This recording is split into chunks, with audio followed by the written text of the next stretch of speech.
那么再就是五段动词了。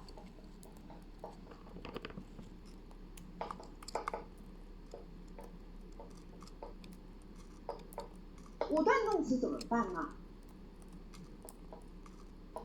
把它们的词尾向前移动一个位置，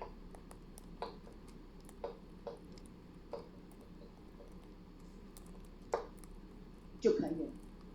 好了，那么mu前面是什么？mi， そうです。这时候它就变成了休み。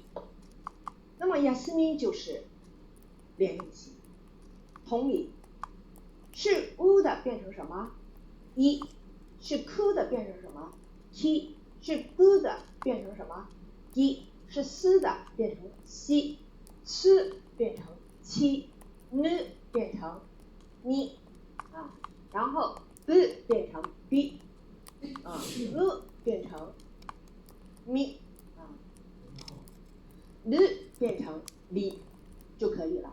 那么我们回想一下，老师在上一课给大家讲说，我说什么来着？是不是 mas 前面要接连用型啊？那我要把它们都接上 mas 的话，是不是就回到书上的那个单词表里所显现的那些了动词了，对不对？你看，します、します、勉強します，对吧？起きます，对吧？休みます，以此类推，自己回去做去。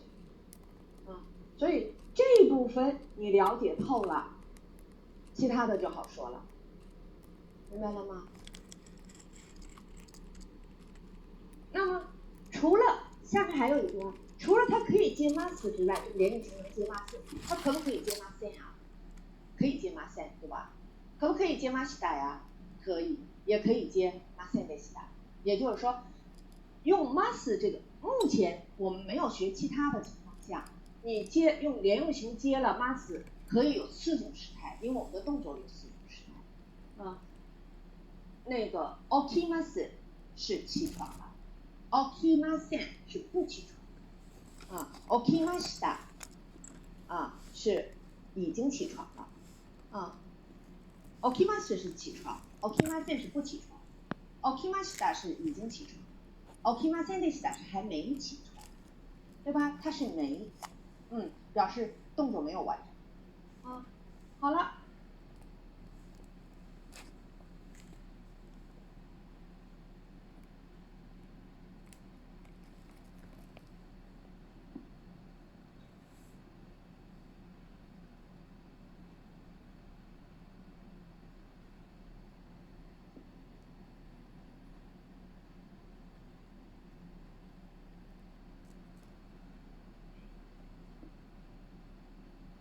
下面呢，我们要继续往下讲这课的那个其他的语法知识。